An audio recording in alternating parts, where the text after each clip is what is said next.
Good morning students.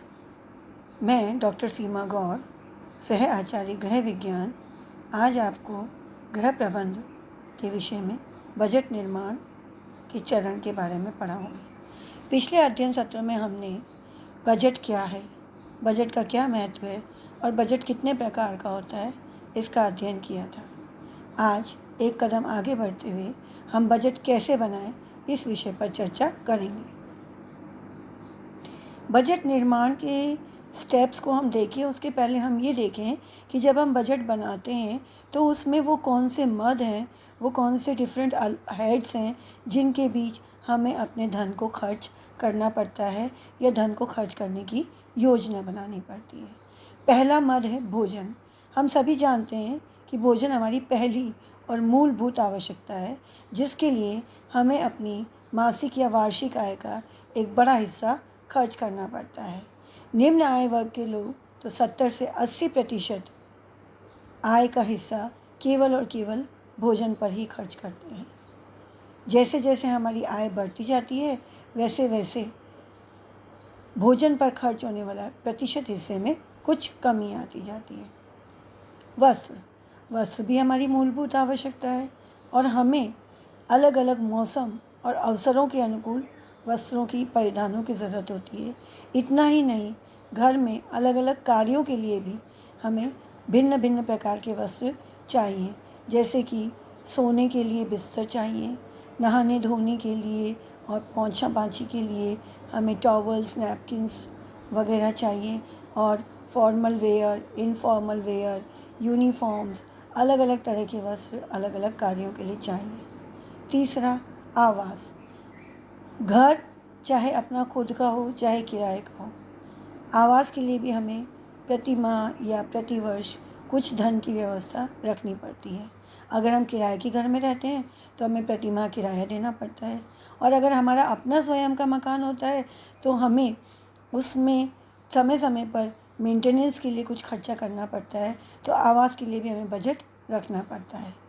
अन्य घरेलू व्यय जैसे कि आपका मोबाइल का रिचार्ज है, आपका पेट्रोल का खर्चा है, आपका रसोई में गैस का खर्चा है, बिजली का खर्चा है, फ़ोन का खर्चा है, ऐसे कितने ही छोटे मोटे खर्चे आते हैं जिनको हम अन्य घरेलू व्यय में रखते हैं। शिक्षा, बच्चों की शिक्षा दीक्षा के लिए भी हमें बजट का एक हिस्सा रखना पड़ता है। शिक्षा आज के समय पे एक इन्वेस्टमेंट है। आप शिक्षा में, बच्चों के लिए शिक्षा पर जितना पैसा खर्च करेंगे उतना ही आगे बढ़ के वो प्रोडक्टिव नागरिक बनेंगे।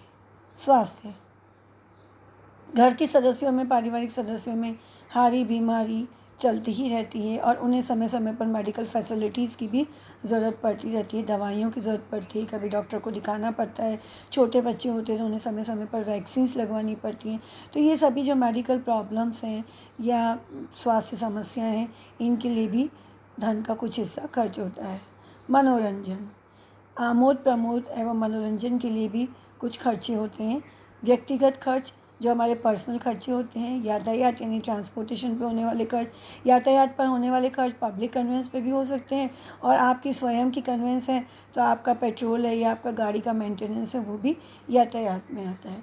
बचत, प्रति माह धन का एक हिस्सा हम बचत के रूप में सुरक्षित रखते हैं, क्योंकि कभी कभी इमरजेंसीज़ में हमें एक्स्ट्रा धन की आवश्यकता आती है। मान लीजिए घर में कोई एक्सीडेंट हो जाता है, कोई त्यौहार आता है तो उस त्यौहार पे हमें उस महीने में अतिरिक्त खर्चा करना पड़ता है, या जब बच्चों के स्कूल खुलते हैं तो स्कूल खुलते ही हमें स्कूल की फ़ीस भी है, यूनिफॉर्म भी है, बुक्स भी है, इन सभी पर धन का एक बहुत बड़ा हिस्सा खर्च हो जाता है। तो ऐसे इमरजेंसी के फंड्स को बचाने के लिए, या जहां आपको पता है कि भावी खर्चा आने वाला है, उस भावी खर्चे को नियंत्रित करने के लिए हमें बचत करनी पड़ती है, या बचत के लिए भी पैसा रखना चाहिए।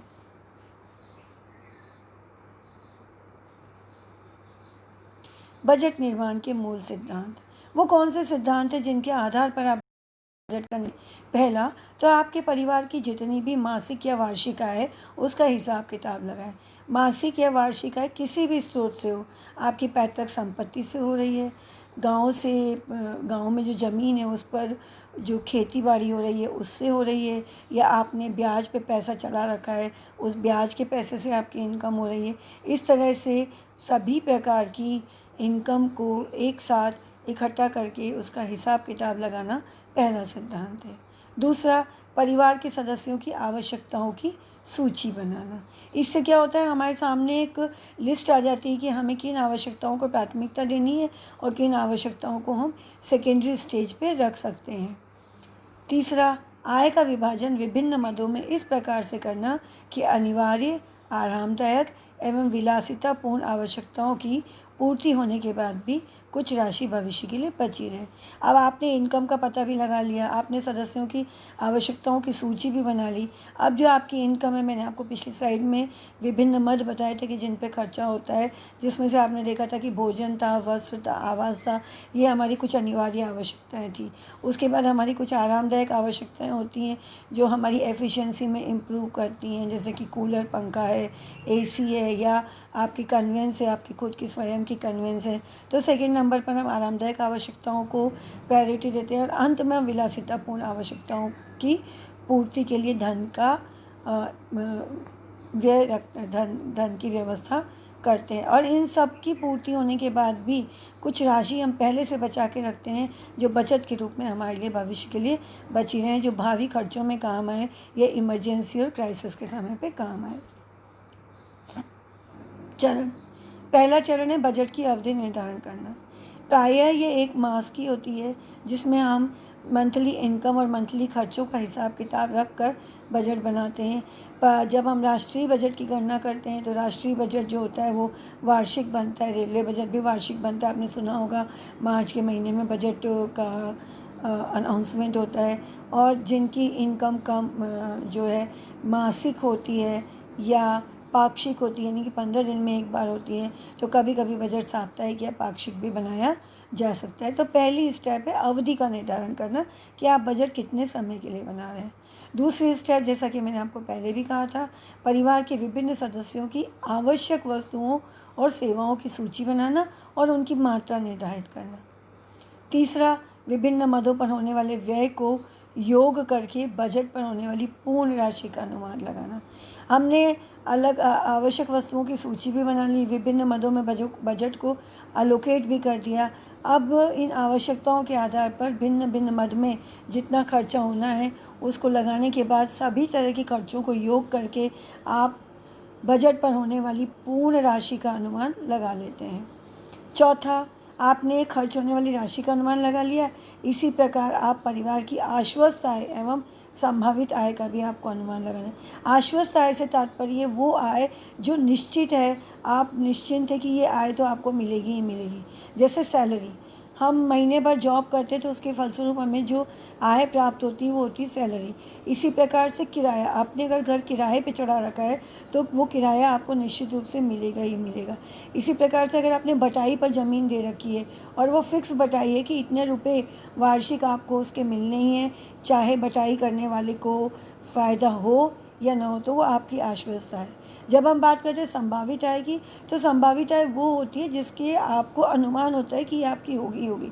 जैसे कि आपने शेयर्स खरीद रखे हैं या आपने डिबेंचर्स खरीद रखे हैं किसी कंपनी के, तो कंपनी जितना प्रॉफिट में जाएगी उतना ही प्रतिशत प्रॉफिट आपको आय के रूप में मिलेगा।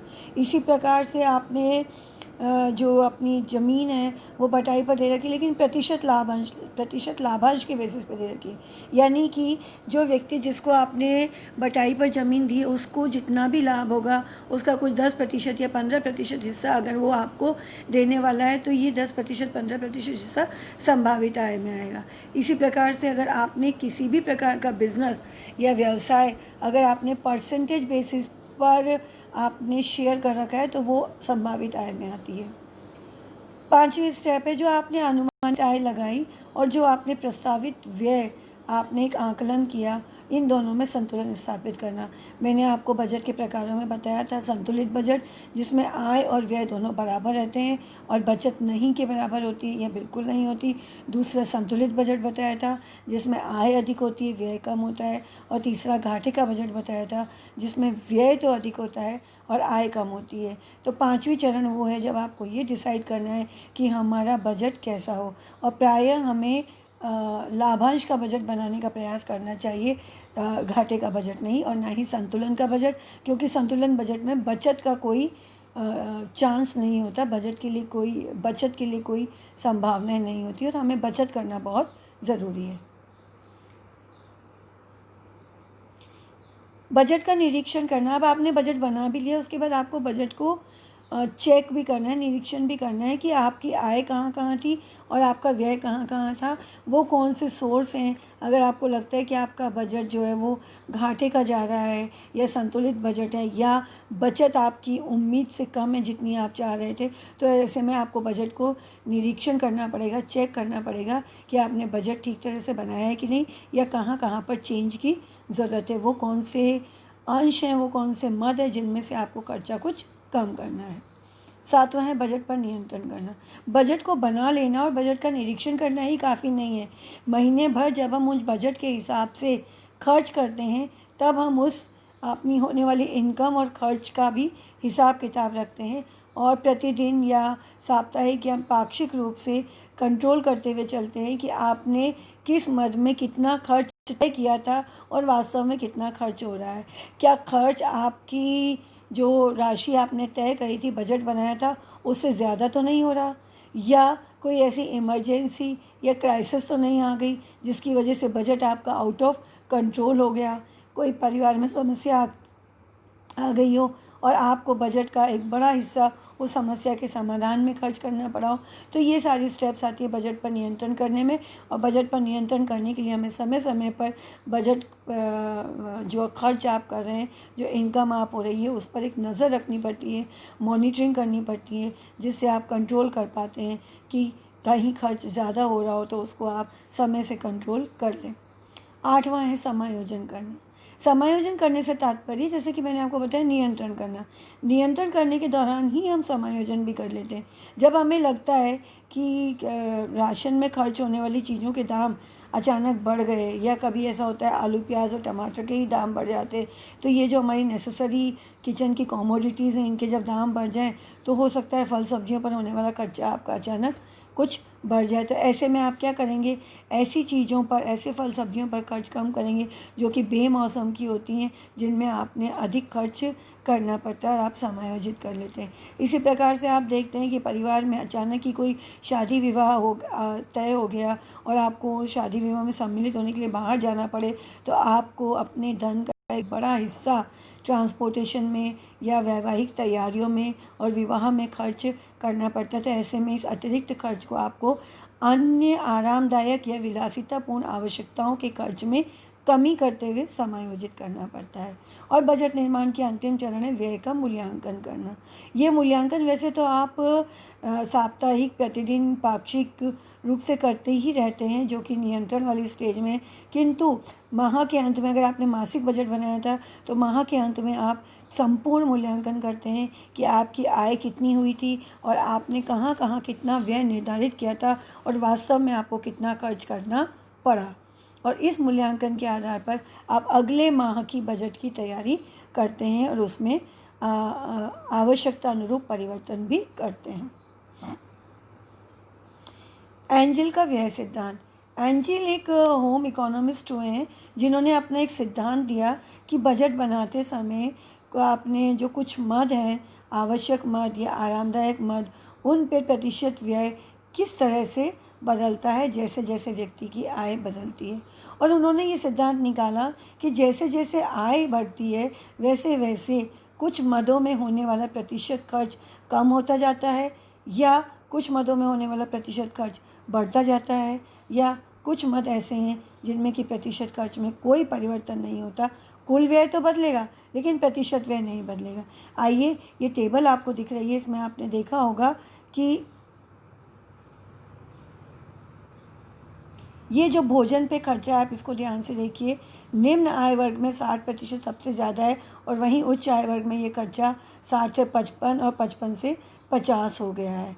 इसी प्रकार शिक्षा, स्वास्थ्य और मनोरंजन में होने वाला खर्चा जो है वो निम्न आय वर्ग में जहाँ 5% था, वहाँ उच्च आय वर्ग में बढ़ते बढ़ते 15% हो गया है।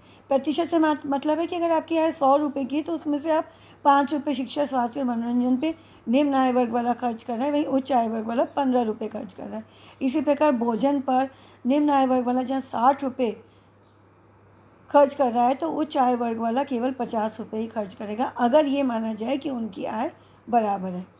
वस्त्र, आवास और ईंधन, प्रकाश जैसी सुविधाएं ऐसी हैं जिन पर होने वाले प्रतिशत खर्च में कोई परिवर्तन नहीं होता, यानी कि जितनी आय होती है उसी के हिसाब से आपका खर्चा भी होता है। कम आय वर्ग में थोड़ा कम हो जाएगा, मध्यम में थोड़ा अधिक और उच्च आय वर्ग में थोड़ा अधिक खर्च हो जाएगा। जो प्रतिशत खर्च अगर हम देखें तो वो बराबर ही रहेगा।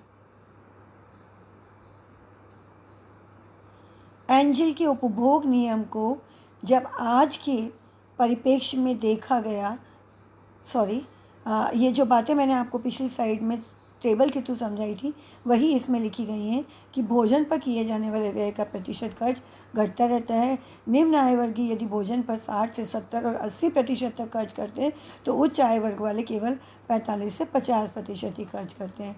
मकान, वस्त्र, बिजली आदि पर किए जाने वाले व्यय का प्रतिशत समान है, कोई परिवर्तन नहीं होता। और विलासिता संबंधी आवश्यकताएं जैसे कि शिक्षा है, स्वास्थ्य है, मनोरंजन है या आपकी कल्चरल नीड्स हैं तो उन पर व्यय का प्रतिशत आय के साथ साथ बढ़ता जाता है।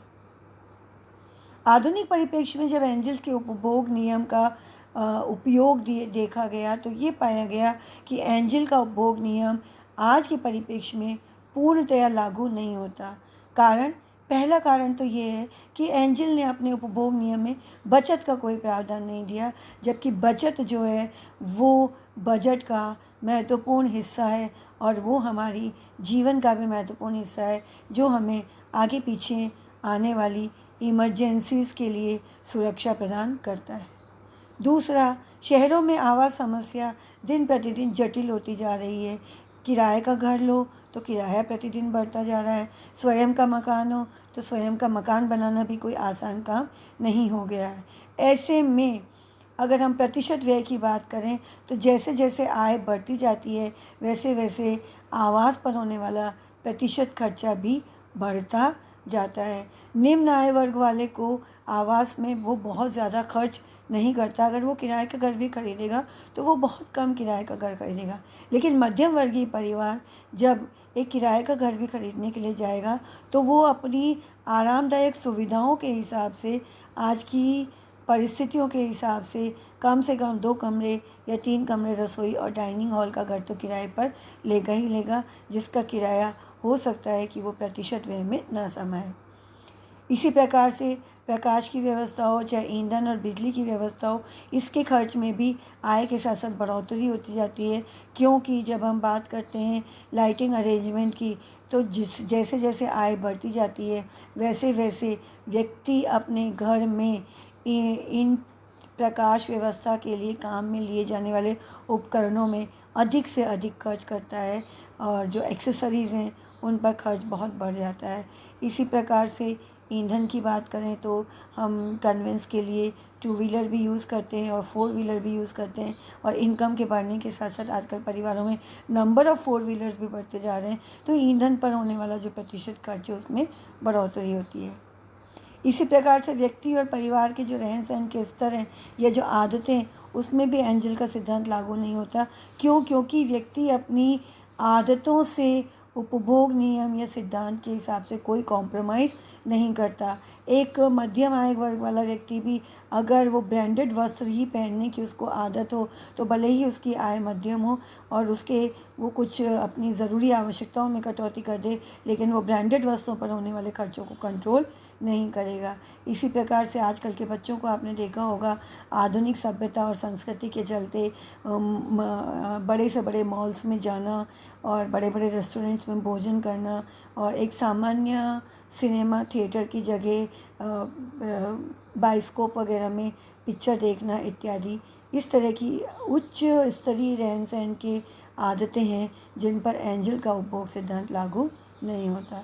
इसी प्रकार से जो कंजूस व्यक्ति है या जो कंजूस परिवार है वहाँ भी एंजल का सिद्धांत लागू नहीं होता, क्योंकि जो कंजूस व्यक्ति है वो अपनी कई आरामदायक सुविधाओं में भी कंजूसी करके पैसे को बचाने पर ही लगा रहता है। उसका जो मेन मोटो होता है वो यही होता है कि कम से कम खर्च किया जाए। और इस केस में वो कई बार जो बहुत ज़रूरी आवश्यकताएं होती हैं, आपका भोजन है, वस्त्र है, आवास है, वो उनमें भी कटौती कर लेते हैं और उनके जो स्तर है उसको कम कम स्तर पर, निम्न स्तर पर खर्च करके भी अपना जो बजट होता है उसको बना लेता है। मुझे आशा ही नहीं, पूर्ण विश्वास है कि आपको बजट से संबंधित दोनों वीडियोस अच्छे से समझ में आ गए होंगे। और इस प्रकार एक असाइनमेंट आपके लिए, गृह कार्य आपके लिए, कि आपके परिवार की जितनी भी आय है, संभावित आय है, उसको लेते हुए और आप अपनी मदर या अपने पिताजी से चर्चा परिचर्चा करते हुए परिवार के संभावित खर्चों की सूची बनाकर एक बजट बनाने का प्रयास करें और उसके हिसाब से अपने खर्चों को चलाने का भी प्रयास करें, उसका नियंत्रण भी करें, उसका मूल्यांकन भी करें, जिससे आपको बजट निर्माण का वास्तविक एवं व्यावहारिक अनुभव मिल जाएगा। धन्यवाद।